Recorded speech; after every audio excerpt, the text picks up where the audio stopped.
स्वागत है आपका मेरे चैनल मूवी एक्सप्लेन स्टूडियो में। सॉफ्टवेयर इंजीनियर अपने ऑफिस में काम कर रहा होता है। दोस्तों चेतन की बात की जाए तो बड़े साफ दिल का बंदा है, अच्छी नौकरी है, सैलरी भी अच्छी है और ऑफिस में अपनी टीम का लीडर भी है। सब कुछ है उसके पास, लेकिन एटीट्यूड या घमंड रत्ती भर भी उसके पास नहीं है। जो माता पिता कहते हैं उनकी ही मर्जी से वो काम करता है, उनके खिलाफ वो आज तक नहीं गया। काम की वजह से वो अकेला हैदराबाद में ही रहता है और उसका बाकी का परिवार गाँव में है। तो वही चेतन जब ऑफिस में टीम मेंबर से बातें कर रहा होता है, तभी वहाँ पर चेतन का बॉस आ जाता है, जो उससे कहता है कि हमें जो नया सॉफ्टवेयर बनाने का काम मिला था वो कितना पूरा हुआ, जल्दी उसको पूरा करना हमें, क्योंकि क्लाइंट मांग रहे हैं तो उसमें ज्यादा भी डिले नहीं होना चाहिए। तुम्हें तो पता ही है कि ये प्रोजेक्ट करीब 500 करोड़ का है। अगर ये प्रोजेक्ट कंप्लीट हो गया तो ये तुम्हारे आगे की करियर और हमारी कंपनी के लिए बहुत ज्यादा फायदेमंद साबित होगा, इसलिए खूब मेहनत करो और जल्दी से टाइम पे कंप्लीट करो। इस पर चेतन कहता है कि ठीक है, आप टेंशन मत लीजिए, टाइम पर काम हो जाएगा। अब कुछ देर के बाद चेतन को उसके मामा देवराज फोन करके कहते हैं कि बेटा मैं जरा काम से हैदराबाद आया था तो सोचा तुमसे मिल लूं, मैं तुम्हारे घर के बाहर ही बैठा हुआ हूँ, जल्दी आ जाना। ये सुनकर चेतन अपना काम करके फटाफट से घर आ जाता है, जहाँ देवराज घर के बाहर ही बैठा होता है। वो जैसे चेतन के घर के अंदर जाता है तो वहाँ पर हैरान रह जाता है, क्योंकि बड़ा ही एडवांस घर है इसका।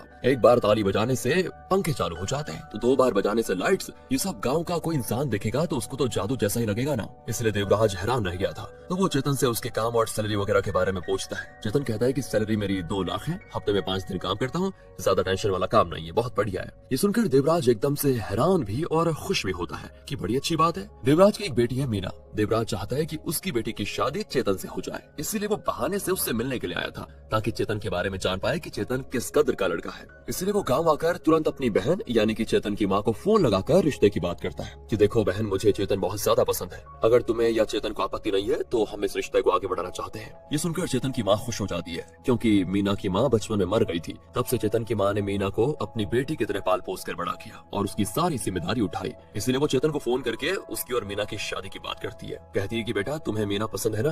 चेतन कहता है कि मैं तो आपके और पापा के भरोसे पर हूँ माँ, आप जैसी भी लड़की मेरे लिए पसंद करेंगे वही मेरे लिए बेस्ट होगी, मुझे इस रिश्ते से कोई आपत्ति नहीं है। साथ ही चेतन बड़ा खुश हो जाता है, क्योंकि वो और मीना बचपन से ही साथ में खेल कूद कर बड़े हुए थे, इसलिए काफी टाइम पहले से ही चेतन मीना को पसंद करता हुआ आ रहा है। अब उससे ही शादी होने वाली है तो बंदा खुश तो होगा ही। अब जिस लड़की से प्यार हो, अगर उससे शादी हो जाए तो फिर मजे मजे। दूसरी ओर हम मीना को देखते हैं, जो गाँव के सरकारी हॉस्पिटल में एक डॉक्टर है। मीना एक मरीज के घर आती है और उसका बीपी वगैरह चेक करती है। मीना उनका चेकअप करने अक्सर यहाँ पर आया करती है, वो भी बिना पैसे लिए दोस्तों, क्योंकि सरकार से इस काम के बदले उसको सैलरी मिलती है। लेकिन तब भी वो मरीज महिला मीना को कुछ पैसे देने की कोशिश करती है कि बेटा तुम हमेशा मेरा चेकअप करने आती हो, कभी 1 रुपया नहीं लेती, ये पैसे मेरी तरफ से रख लो, तुम्हारे काम आएंगे। लेकिन मीना इस चीज से गुस्सा हो जाती है और पैसे को मना करके घर से निकल जाती है। और उसकी दोस्त गुस्सा होने का जब कारण उससे पूछती है तो वो बताती है कि सारे गाँव वालों को पता है कि मेरी माँ नहीं है और वो लोग मुझे प्यार से पैसे नहीं देते, बल्कि अफसोस दिखा कर देते हैं, इसलिए मुझे अच्छा नहीं लगता कि कोई मेरे को पैसे दे। अब देखो ना, मेरी माँ का चले जाना मेरे हाथों में थोड़ी ना था, लेकिन जब भी लोग मुझे देखते हैं तो बस अफसोस दिखाते रहते हैं। दोस्तों यहाँ मीना अफसोस दिखाने को गलत तरह से समझ रही है। अफसोस भी इंसान उसी पर दिखाता है जो उससे प्यार करता है, उससे हमदर्दी रखता है, लेकिन मीना की नजर में अफसोस दिखाने का मतलब कुछ और ही है। और आगे आप देखना यही नजरिया मीना की जिंदगी में कैसे नए नए मोड़ लेकर आता है। अब रात को देवराज मीना को चेतन के बारे में बताता है कि बेटा तुम्हारी शादी उससे फिक्स हो गई है,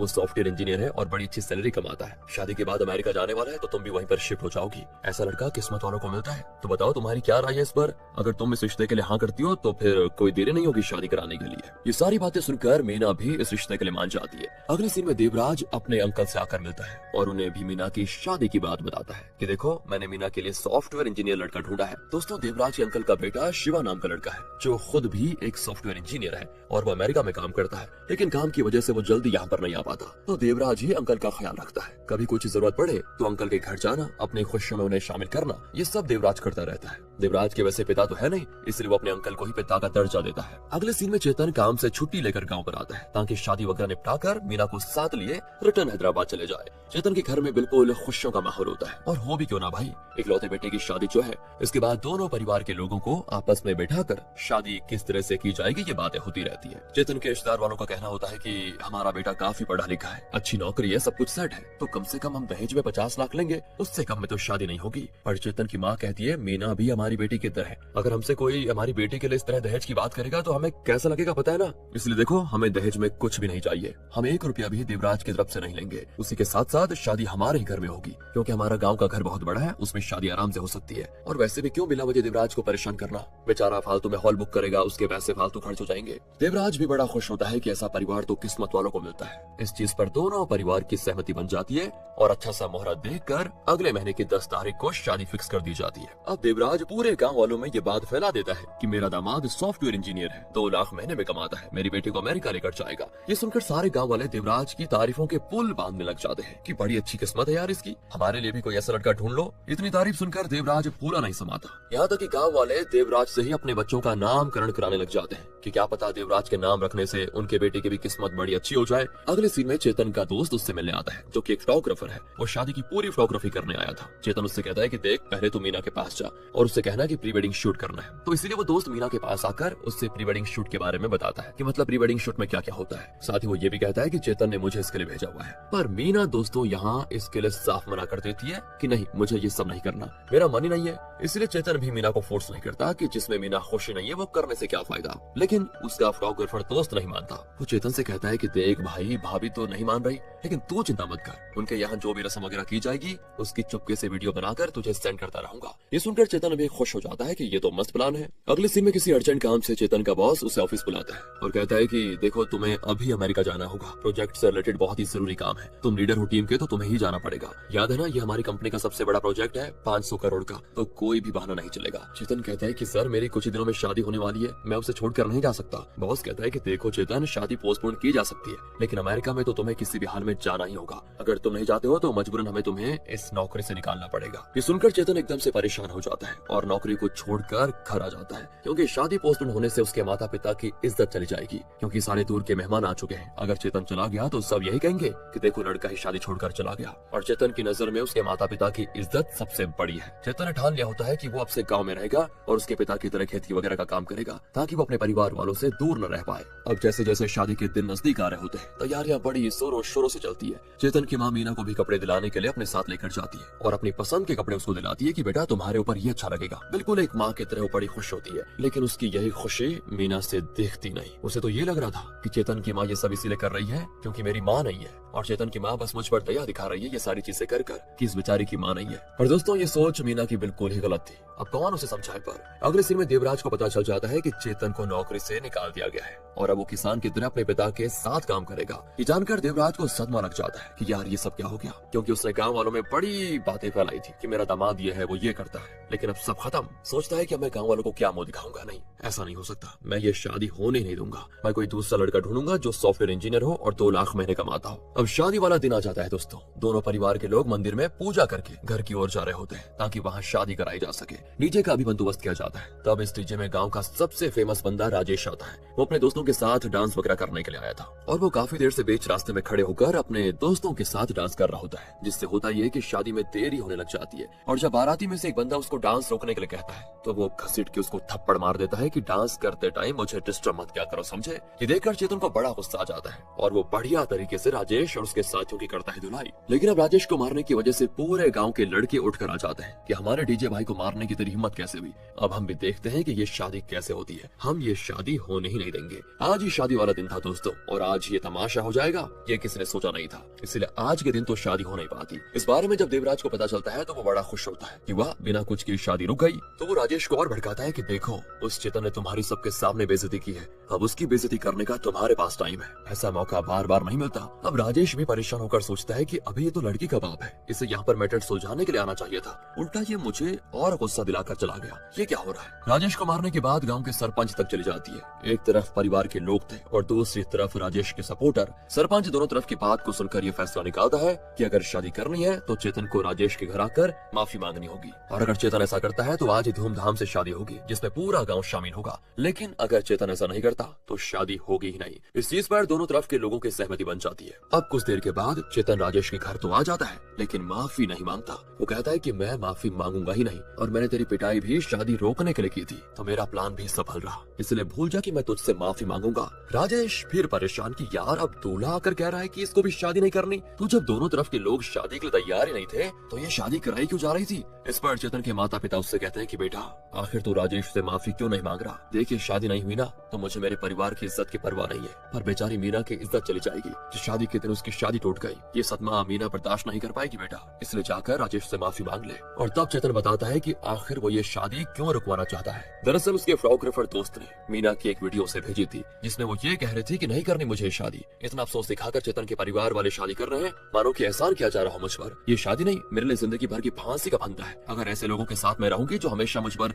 एहसान जताएंगे, अफसोस दिखाकर मेरी मदद करेंगे, तो उनके साथ रहने का कोई फायदा नहीं। ये सारी बातें मीना ने कही थी जो वीडियो में चेतन के फोटोग्राफर दोस्त ने रिकॉर्ड कर ली थी और चेतन को दिखा दी थी। दोस्तों यही वीडियो देखकर चेतन ने शादी को रोकने का फैसला किया। इस वीडियो को देखकर चेतन की माँ के आंखों से आंसू रुकने का नाम नहीं लेते कि मीना किसी गलतफहमी का शिकार है। मैंने बचपन से आज तक उसे अपनी बेटी की तरह पाला। हर वो चीज थी जो आज उसकी माँ जिंदा होती वो देती। कभी प्यार की कमी महसूस होने ही नहीं दी उसे, लेकिन मेरे प्यार को मीना ने एहसान समझ लिया। मैं तो ऐसा कभी सपने में भी नहीं सोच सकती थी। अगर देखो मीना ये शादी नहीं करना चाहती तो कोई बात नहीं, उसे कोई दूसरा लड़का चाहिए तो उसका भी बंदोबस्त हो जाएगा। सारा खर्चा उठाने को तैयार हूँ मैं, क्योंकि वो भी मेरी बेटी की तरह है। वो मुझे माँ समझे या न समझे उससे मुझे कोई फर्क नहीं पड़ता, पर मैंने हमेशा उसे अपनी बेटी की तरह माना है और आगे भी मानती रहूंगी। मानना पड़ेगा दोस्तों, ऐसा परिवार सच में किस्मत वालों को मिलता है। मीना इस चीज को समझ नहीं पा रही है। उम्मीद है जल्दी समझ में आ जाएगा उसको, वरना आगे जिंदगी में पछतावे के अलावा उसके पास कुछ बचेगा नहीं। अब चेतन की माँ भी देवराज को फोन करके कह देती है, देखो शादी नहीं हो सकती, लेकिन आगे कभी किसी चीज की जरूरत हो तो मुझे बताना। शादी नहीं हुई तो क्या हुआ, हमारा भाई बहन का रिश्ता वो कभी खत्म नहीं होगा।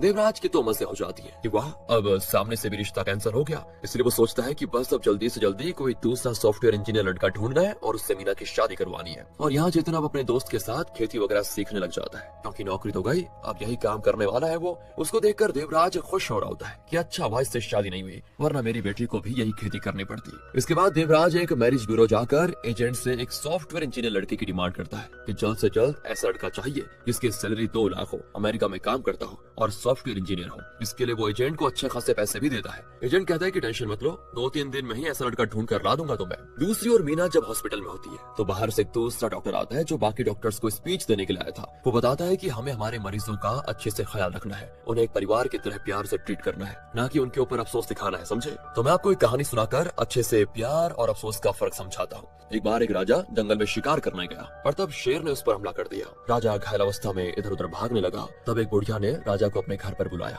उसका इलाज किया, बेटी की तरह उसका ख्याल रखा, और जब राजा ठीक हो गया तो वो अपने राज्य चला गया और वहाँ जाकर उसने बुढ़िया के लिए एक महल बनवाया। महल बनाने के बाद जब राजा बुढ़िया को लेने के लिए कई सारे गिफ्ट्स और पैसे लेकर बुढ़िया के पास आया तो बुढ़िया ने सब कुछ लेने से मना कर दिया, ये कहते हुए कि मैंने राजा को अपने बेटे की तरह मानकर इलाज किया है, ना कि अफसोस दिखाते हुए इलाज किया कि राजा घायल है तो मदद कर दूं और बदले में मुझे बहुत कुछ मिल जाएगा। नहीं, मेरी ऐसी सोच नहीं थी। ये सब हमारा प्यार है, ना कि अफसोस। प्यार से पेश आने और अफसोस दिखाने में काफी फर्क होता है। आप किसी को दर्द में देखो तो वो अफसोस होता है, पर किसी के साथ अच्छा बॉन्ड बना लो तो वो प्यार होता है। अफसोस बस कुछ देर का होता है, लेकिन प्यार हमेशा होता है। अब राजा कहता है कि आपने एक बेटे की तरह मुझे माना, तो मैं उसी बेटे के नाते अपनी माँ को ये उपहार दे रहा हूँ। ये अफसोस नहीं बल्कि प्यार है जो मैंने आपके साथ रहकर पाया। तब जाकर बुढ़िया को एहसास होता है कि अफसोस और प्यार में क्या फर्क होता है, जिससे वो बुढ़िया राजा के साथ महल जाने के लिए भी तैयार हो जाती है। तब दोस्तों ये कहानी मीना के दिल पर लग जाती है। उसे भी समझ आ गया था कि चेतन और उसका परिवार मेरी मदद मेरी माँ नहीं है इसलिए नहीं करता, बल्कि वो लोग मुझे खुद अपने परिवार का सदस्य मानते हैं।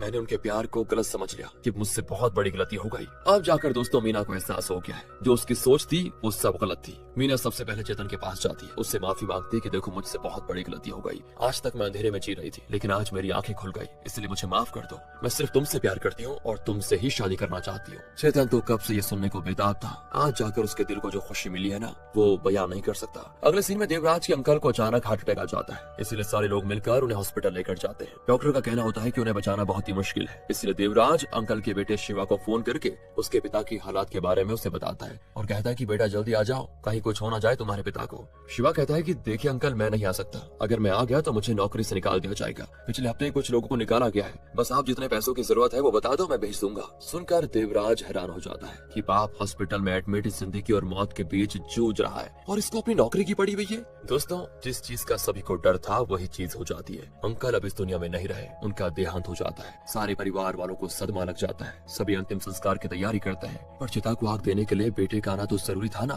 तो देवराज फिर से शिवा को फोन करता है कि बेटा कम से कम अपने पिता को अग्नि देने तो आ जाओ। शिवा को अफसोस तो होता है, लेकिन फिर भी वो आने से मना करके फोन काट देता है। देवराज कहता है कि बस बहुत हो गया, शिवा नहीं आएगा तो मैं खुद अग्नि दूंगा अंकल को। अंकल ने मुझे बचपन से अपने बेटे की तरह पाल पोस कर बड़ा किया है, मैं भी तो उनके बेटे की तरह हूँ, इसलिए मैं ही ये काम करूंगा। सभी आए हुए लोग कहते हैं कि इससे बेकार बेटा हमने आज तक किसी की जिंदगी में नहीं देखा। जो बाप के मरने पर नहीं आ सकता वो जिंदगी में और क्या ही करेगा। तब चेतन सभी से कहता है कि इसमें गलती शिवा की भी नहीं है, हर इंसान एक जैसा नहीं होता। हम हमारे परिवार के सदस्य को इंडिया के बाहर भेज देते हैं काम करने के लिए, वहाँ उन पर कितना प्रेशर होता है कोई नहीं समझ सकता। इंसान चाहे तो इंडिया में अपने परिवार के साथ रहकर भी तो काम कर सकता है, लेकिन उस पर जिम्मेदारियां ज्यादा होती है। उसे पूरा करने के लिए ही वो दूसरे देश चला जाता है। उसके बाद उसका भी ऐसा ही हाल होता है जैसा कि शिवा का हुआ। मेरा भी वही हाल होता अगर मैं शिवा की जगह होता। मेरे अंदर कोई कमी नहीं थी जिसकी वजह से कंपनी वालों ने मुझे निकाला, बल्कि मैंने खुद नौकरी छोड़ दी थी अपने परिवार के लिए, ताकि उनके साथ रह पाऊं, उनके करीब रहूं। कम पैसे आएंगे लेकिन उनकी आंखों के सामने तो रहूंगा। ये सुनकर देवराज को समझ आ जाता है कि उसने चेतन को बहुत गलत समझ लिया। उसके जैसा इंसान दुनिया में कोई नहीं होगा। सोचता है कि मैं अगर दूसरा सॉफ्टवेयर इंजीनियर ढूंढकर मीना की शादी कर भी दूं और वो दोनों अमेरिका चले गए तो मेरे मरने पर भी वो नहीं आएंगे। यही चीज मेरी आत्मा तक बर्दाश्त नहीं कर पाएगी। इसलिए वो चेतन और अपनी बेटी दोनों से माफी मांगता है कि मैंने ये रिश्ता तोड़ने की काफी कोशिश की थी, उसके लिए मुझे माफ कर देना तुम दोनों। लेकिन दोस्तों, परिवार का कोई सदस्य ऐसे माफी मांगते हुए थोड़ी ना अच्छा लगता है, इसलिए सभी देवराज को माफ कर देते हैं और उसके बाद धूमधाम से मीना और चेतन की शादी कराई जाती है ना। बढ़िया स्टोरी। इसी हैप्पी एंडिंग के साथ ये मूवी यहाँ पर खत्म होती है।